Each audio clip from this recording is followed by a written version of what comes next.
All right, so just to go on, that Srimad Bhagavatottaman Gunanidhin Atyadarad Anaman, most respectfully bowing down to the great and virtuous devotees of the Lord. Srimad Bhagavatottaman Gunanidhin Atyadarad Anaman. So he, besides Radha and Krishna, and besides Chaitanya Mahaprabhu, and now the devotees, the great devotees, the Bhagavatottaman, and finally he comes to Vrindavan. So Radha, Krishna, the devotees, and Vrindavan, those four tattvas. So I'll read that again. Thinking constantly of the lotus feet of Radha and Krishna, who plays on his enchanting flute, offering my soul into the dust of Sri Chaitanya Mahaprabhu's lotus feet, and most respectfully bowing down to the great and virtuous devotees of the Lord, I joyfully take up the composition of this hymn in praise of the transcendental glories of Vrindavan Dham. So let me read what the commentary says. Vrindavana Mahimamrita was written in the first half of the 16th century by Srila Prabodhananda Saraswati Pad. This lengthy poem of more than 1700 verses is a celebration of Vrindavan like no other, and often describes it as almost paradise-like, even in the real world of his time. Certainly reading it creates a desire, an aspiration to both see the underlying archetypal reality and to recreate it in the real world. Well, you can see here my bias towards the ecological, environmental projects of Vrindavan Dham. And we'll get plenty of that in the rest of the book as well, but the idea is here that it creates a desire or an aspiration to both see the underlying archetypal reality and to recreate it in the real world. This is the concept of idealism and realism. What's the relationship between the ideal and the real? Or what's the connection between the transcendental world of ideas and the material world where human power to create is being exercised, or to recreate it in the real world? So this is what we're doing actually in the present day Vrindavan. The idea here is to put it crudely, the government wants to make Vrindavan into a tourist site where people will come. But what is that? When they create this tourist site, well, they already have a rich source, a rich corpus of mythological information that's already spread. The marketing has been done over thousands of years, let's say. The marketing has been going on for hundreds of years, and now with increased wealth, people are able to come. And the marketing has gone out internationally, so people internationally also want to come. So naturally, when you're in business, you have your product, and that product is Vrindavan, or as Jagannath likes to call it, the brand. We have a brand, Vrindavan. So that brand has been, been going on since the time of the Harivangsha. It's been going on for thousands of years. That you have a tradition about Radha and Krishna. And it's been sung about in poetry. Disney did it in a shorter period of time, let's say. But hundreds and millions of people know about Radha and Krishna. And they know about Vrindavan. So we quite often hear about this disconnect. People come to Vrindavan expecting to see some kind of a lush forest paradise, and they come and they're quite surprised to see a more something that looks more like a desert or semi-arid region. At any rate, the government now is thinking in terms of Vrindavan as a product to be sold internationally, or nationally or internationally. to create value added, to create economic activity in the tourist industry. So now if you think of Vrindavan as a product, well, now to sell a product, you have to, you have to do product development. You can't just, sell the product without having market tested it and all these things. So market testing of Vrindavan is going on, and market testing of Vrindavan reveals that there are improvements that are necessary. And of all those improvements, I would say that the major improvement is to, let's say, sculpt Vrindavan into an environmentally friendly shape. Vrindavan, according to Sevak Sharan, represents nature itself. So the relationship of man to nature, the relationship of humanity to nature is conceived of as being a relationship of, let's say, the gardener or the housekeeper to the house, which is, or to the garden, which is Radha and Krishna's playground. So to create or to recreate Vrindavan, the primary goal of that recreative activity should be towards making Vrindavan resemble a garden of, I could say, a Garden of Eden. I've already brought the two allusions together. But the idea to have a paradisiac place as far as possible within the limitations that the ecosystem of the region of Vrindavan will allow.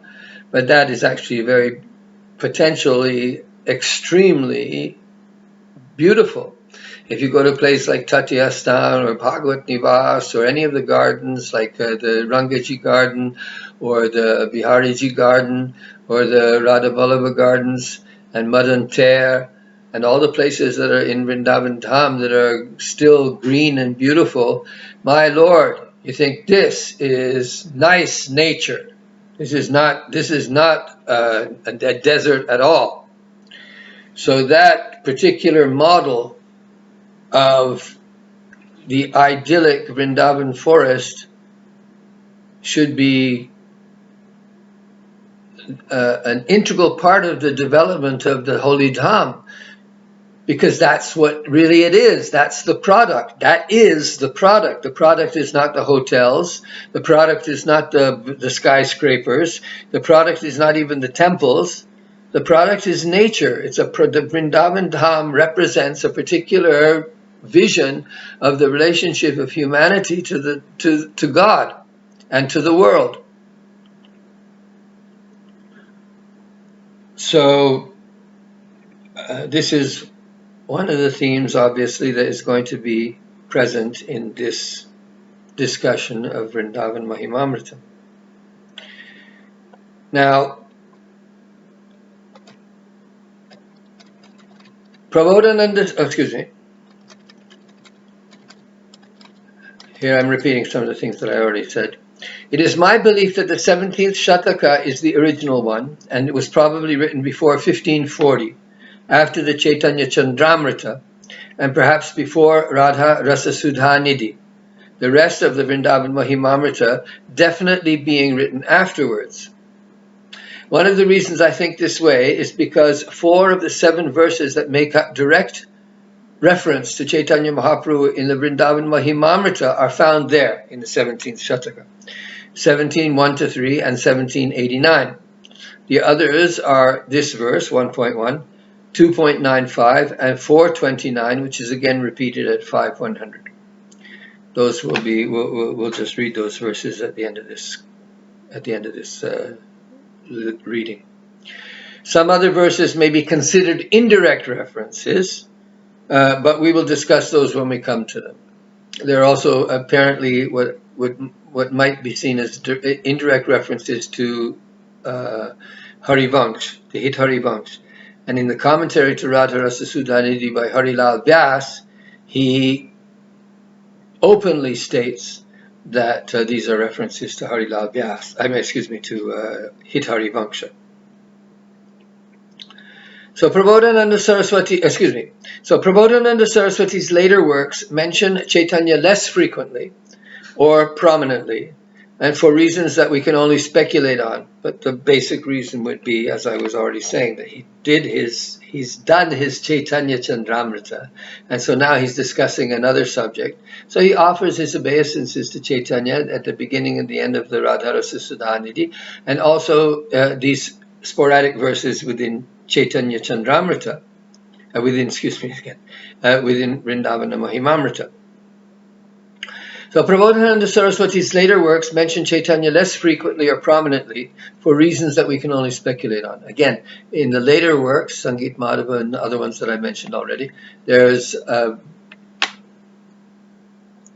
have to check it again, but very few, if any at all, references to Chaitanya.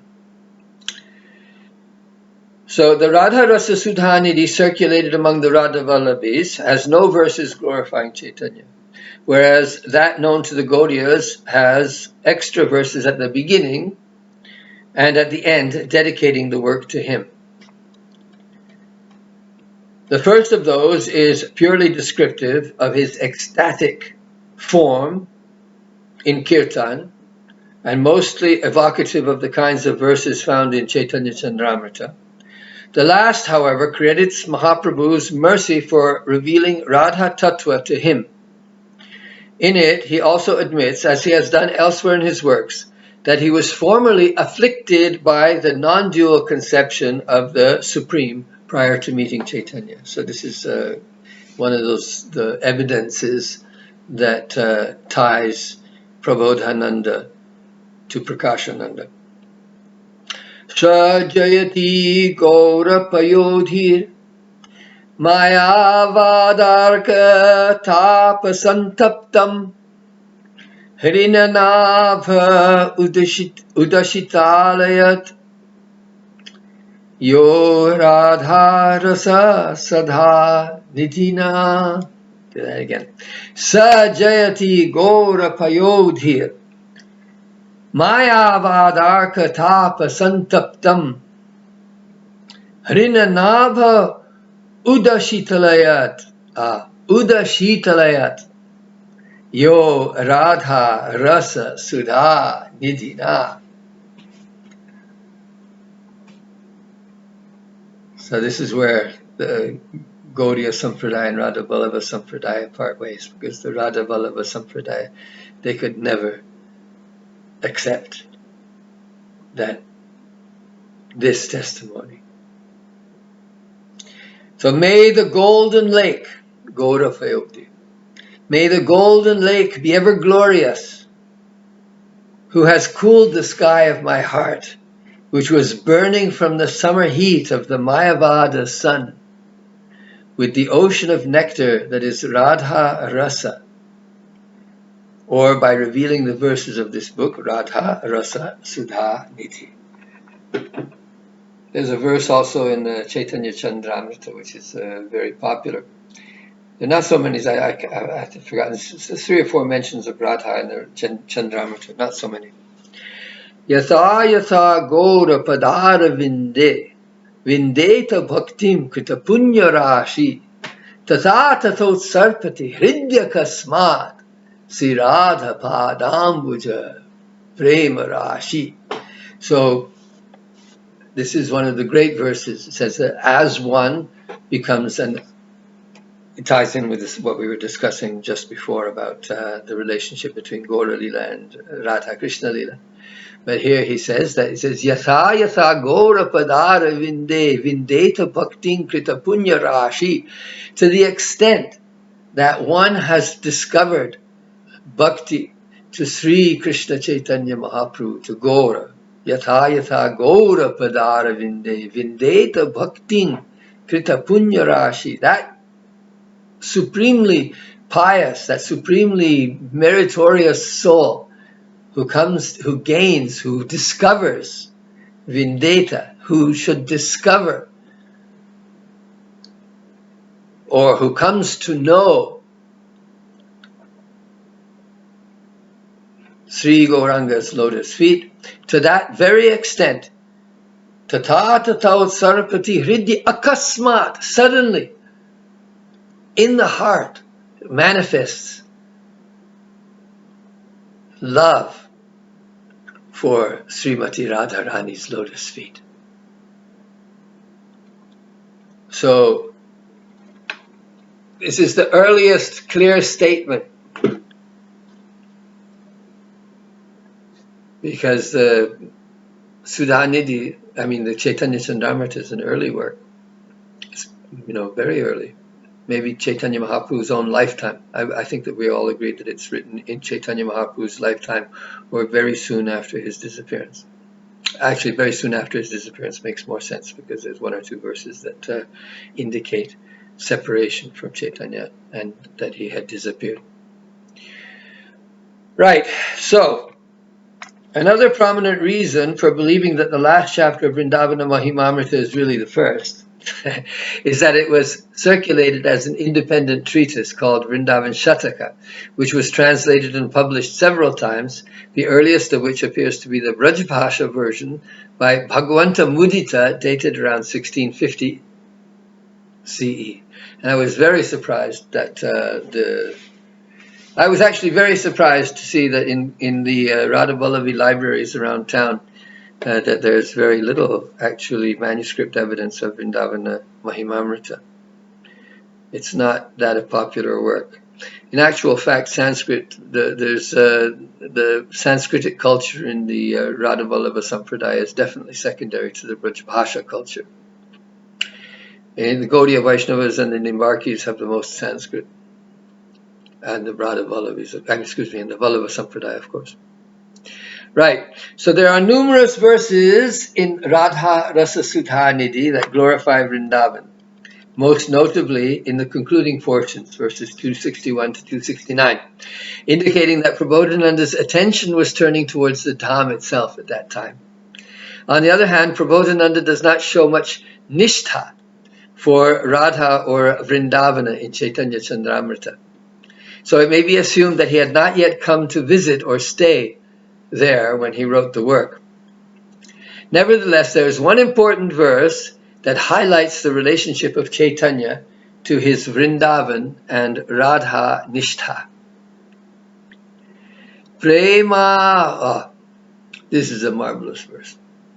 Prema namadbhutartha sravana patagataha kasya namna mahimna ko vitta kasya vrindavana vipina mahamadhurishu praveshaha ko va janati radham paramarasa chamatkar madhurya simam ekas chaitanya chandra Paramakarunaya sarvamavischakara.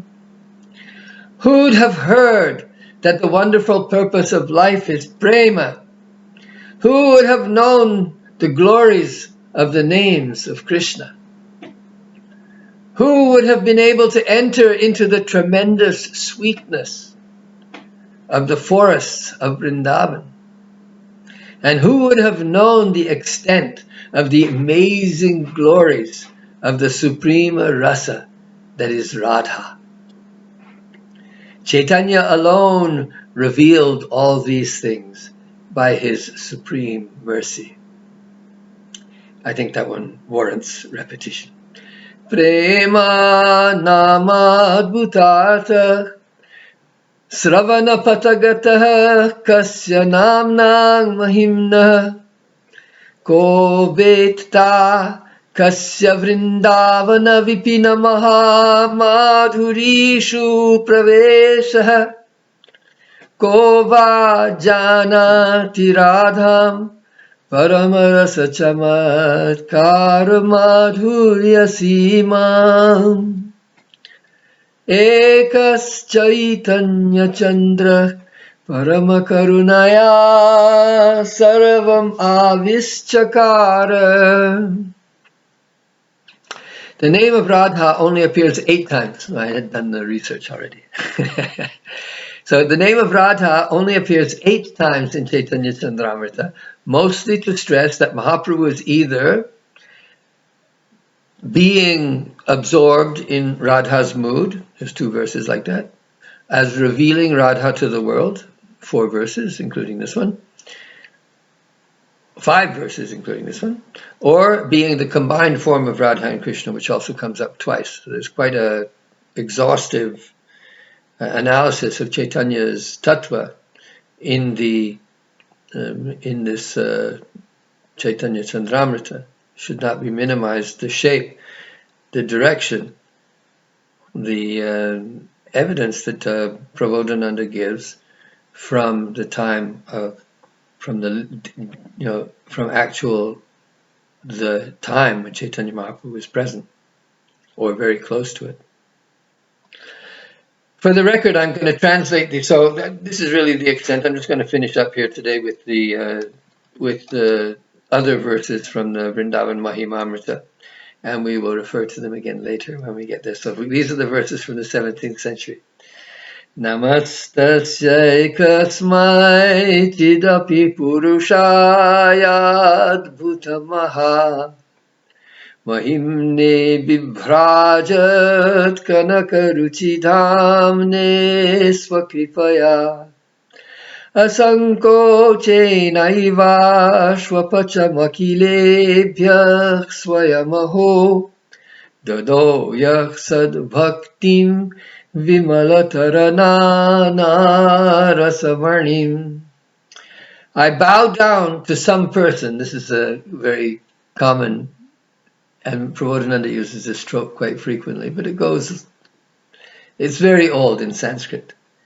And you'll see it about Krishna also. Some person, to some, Krishna Karnamrita is full of references like that.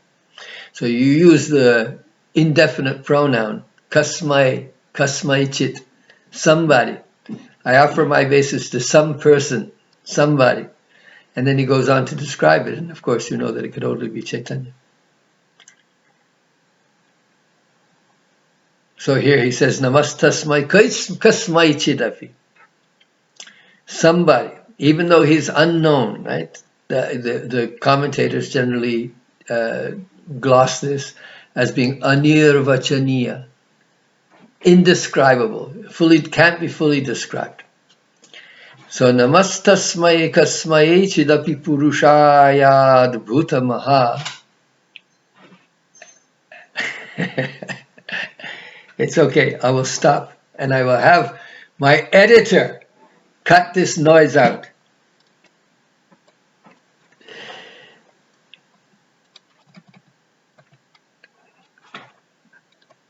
I bow down to some person. Okay. Je peux finir, fermer la porte et puis je continue.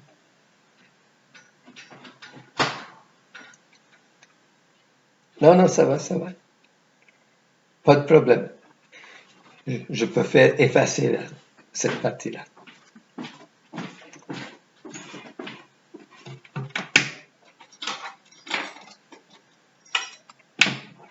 Oh boy, I'm over an hour.